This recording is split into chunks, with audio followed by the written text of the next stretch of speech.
अवतारवाद की व्याख्या। आज की नवीन विचारधारा को लेकर बुद्धिजीवी बार बार यो प्रश्न करते हैं कि यो अध्यात्मवाद वैज्ञानिक है तो इसका स्पष्टीकरण होना चाहिए और जनमानस की समझ में यो बात भलीभांति आनी चाहिए। किसी भी चीज़ को समझने के लिए हमें उसकी गहराई तक जाना पड़ता है।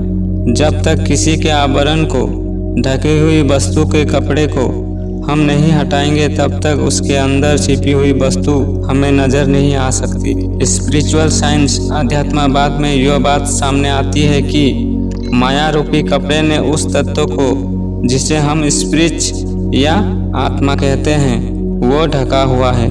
मल विक्षेप आवरण से वो तत्व ढका हुआ है। उसका तभी हम देख और समझ पाएंगे जबकि उसका माया रूपी पर्दा या भौतिक आवरण हटे। हमारे पुराणों के अंदर अवतारवाद का सिद्धांत आता है। पुराणों में बहुत सरल शब्दों में बताया गया है कि भगवान ने मत्स्य अवतार लिया।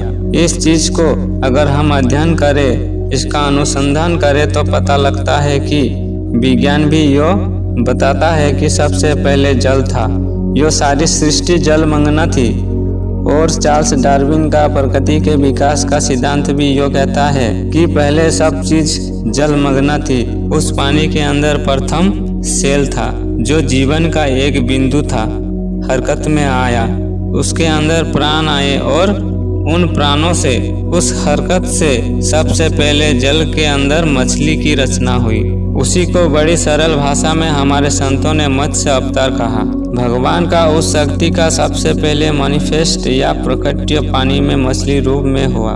जब धरती नहीं थी तो मनुष्यों के होने का सवाल ही नहीं उठता। जल के अंदर वो शक्ति मछली रूप में विचरण करने लगी। वो भी सेल से पैदा होती है और जिसके अंदर प्रोटोप्लाज्म और न्यूक्लियस होता है। उसके बाद मछली का विकास हुआ।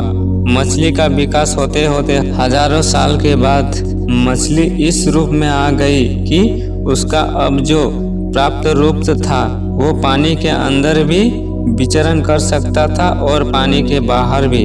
उसे बड़े सरल शब्दों में हमारे संतों ने कहा कि भगवान ने कूर्म अवतार लिया।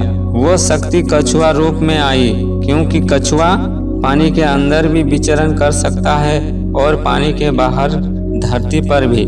इसके बाद धीरे धीरे विकासवाद का सिद्धांत इसी बात की पुष्टि करता है कि फिर जानवर पैदा हुआ जिसको कि हम बड़ा अवतार कहते हैं। बड़ा अवतार के बाद एक ऐसी अवतार का जिक्र आता है कि जो अर्ध मानव और अर्ध पशु था।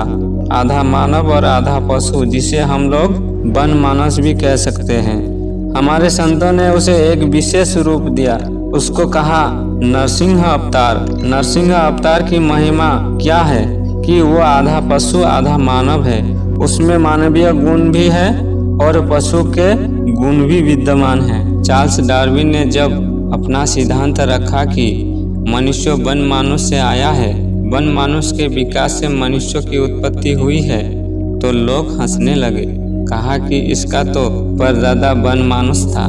पर जब धीरे धीरे इसकी खोज की गई, इसकी गहराई से मानव गया, तो प्राचीन मानव के जो अस्थि पंजर थे, जो उसके अवशेष थे, हड्डियां थी, वो उस समय के वन मानुष के बहुत नजदीक पाई गई। तो वैज्ञानिकों को मानना पड़ा कि जो आदि मानव था, जंगली मानव था, वो उससे कुछ मिलता जुलता था। पर इतनी गहराई में ना जाकर संतों ने बड़े सरल शब्दों में उसको नरसिंह अवतार कह दिया। बच्चे बच्चे को अवतार की कहानी सुनाई जाती है, पर इसके पीछे का रहस्य क्या है ये हम लोगों को पता नहीं है। नरसिंह अवतार के बाद प्रथम मानव के अवतार का घोषणा हुई। प्रथम मानव का अवतार हुआ जिसे हम वामन अवतार कहते हैं। अफ्रीका के जंगलों में जाए तो वहाँ के आदि मानव, जो जंगली मानव है, उनको पिग्मी कहते हैं।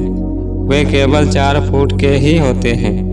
तो वामन अवतार उसे कहा गया जो पहला अवतार मानव का हुआ, जो पूरी तरह से मानव बनकर आया, जिसके अंदर पशु के गुण नहीं थे।